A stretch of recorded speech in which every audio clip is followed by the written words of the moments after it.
vamos lá, vamos continuar aqui as bases da cinemática escalar. Sejam todos bem-vindos, pessoal, ao nosso curso completo de física para o primeiro ano do ensino médio. Se você não assistiu aí às aulas anteriores, volta, esses conceitos são muito importantes. Veja, na aula de hoje, nós vamos continuar aqui falando sobre a parte 1, cinemática, bases da cinemática escalar. E na aula de hoje nós vamos falar do conceito de trajetória. Às vezes os alunos se confundem com questões a respeito de trajetória. Então vamos lá, vamos direto aqui para o nosso material. E eu lembro que você pode baixar esse material relativo a essa aula no link que está na descrição aqui do vídeo, beleza? Você vai encontrar lá material, clica lá e você vai conseguir ver o material aí dessa aula. Trajetória. Pessoal, quando você tem um corpo que se movimenta em relação a um determinado referencial, ele vai ocupando diferentes posições à medida que o tempo passa.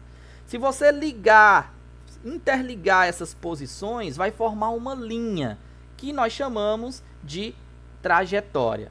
Essa linha pode ser reta, pode ser curva, mas nós dizemos então que a linha que liga todas as posições por onde um objeto passou é o que nós chamamos de trajetória. Nosso livro define da seguinte maneira o conceito de trajetória. Ó. Trajetória de um ponto material em movimento é a linha que ele descreve em relação a um referencial. Caso o ponto material encontre-se em repouso, sua trajetória vai se reduzir a um único ponto. Então, imagine que você tem o seguinte, ó, observa aqui do meu lado um quadro, aqui nós temos um quadro, ó, e aí nós temos 3 formigas aí que estão se movimentando em relação a esse quadro.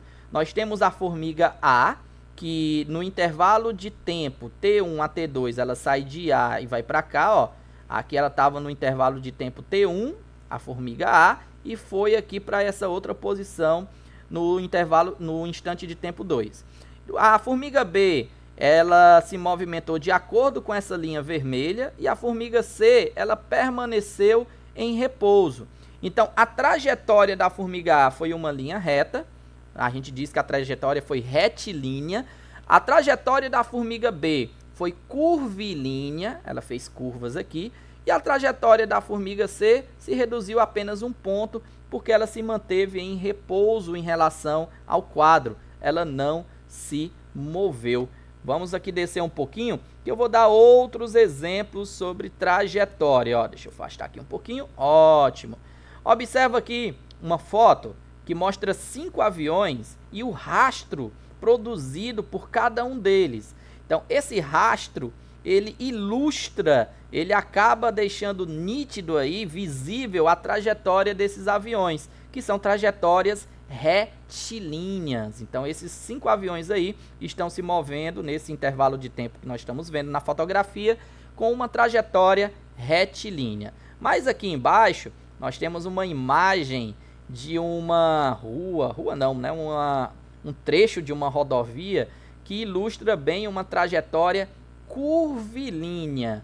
Do outro lado, e para isso eu vou sair aqui da frente, aqui ó, afastar aqui um pouquinho, pronto, ó, aqui nós temos uma imagem que é um fragmento de um mapa do Brasil, que deixa evidente aqui a trajetória de alguns rios, certo? Então os rios vão aqui descendo e você nota, obviamente, aqui que é uma trajetória que tem muita sinuosidade, são muitas curvas, né? Então, aqui indicam sinuosas trajetórias descritas pela água desses rios, beleza? Mas aqui embaixo nós temos outra fotografia que é bem interessante. Aí é uma sobreposição de várias imagens. Aqui é uma câmera que o pessoal coloca, deixa o obturador aberto durante um determinado tempo e ele vai capturando várias imagens em sucessões. E é óbvio que como a Terra está em movimento de rotação, as estrelas ali vão ocupando posições diferentes.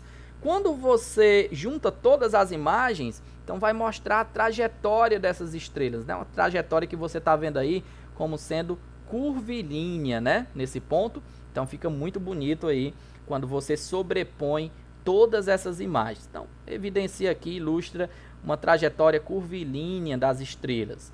Vamos descer aqui, porque aqui vem trazendo outro exemplo que eu acho muito legal, que é cobrado bastante em algumas provas. Eu quero que vocês prestem bastante atenção neste avião, que está aqui do meu lado, este avião, e existe aqui um ponto P na hélice desse avião. Quero que vocês se concentrem bem aqui, ó, no ponto P. Vamos lá.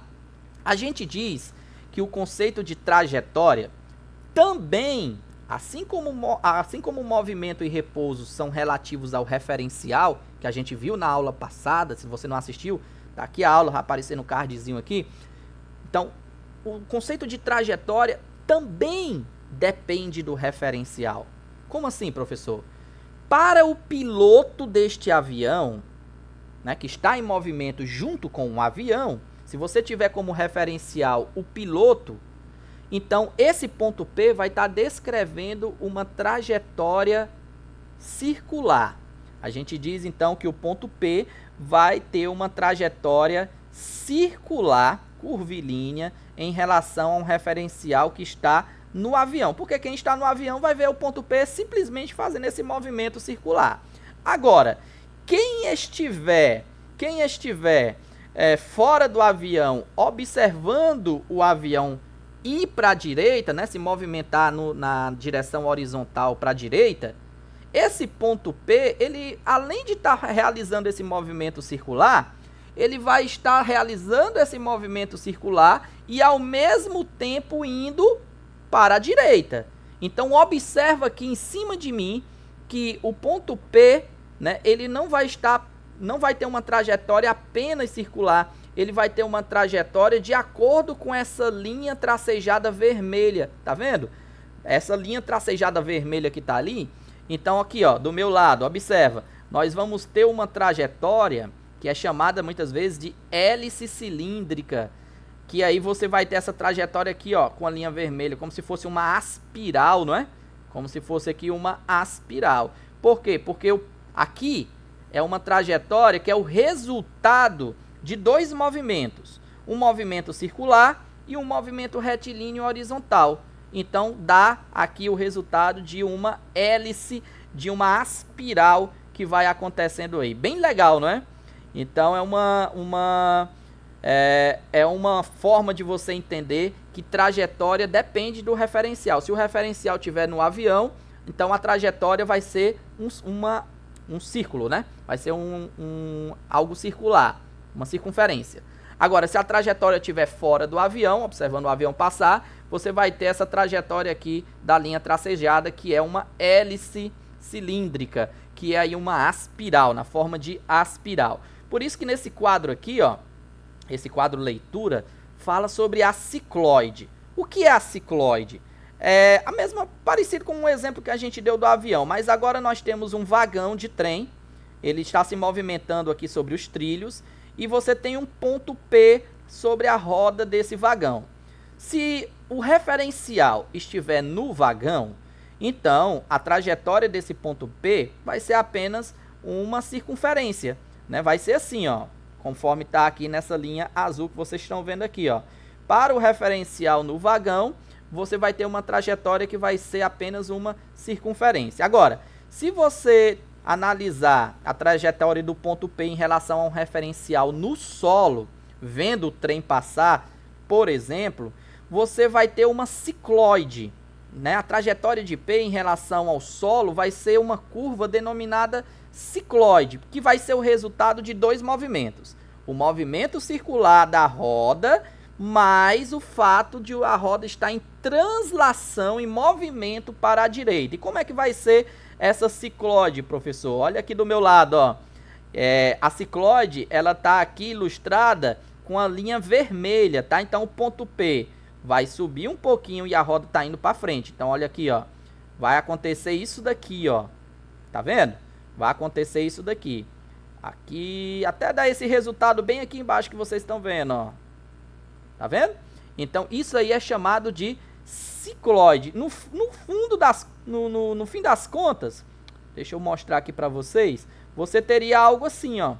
Toda hora assim, ó. Isso é chamado de cicloide. Ô, desenho horrível, né? Misericórdia. Mas é isso. Entendeu?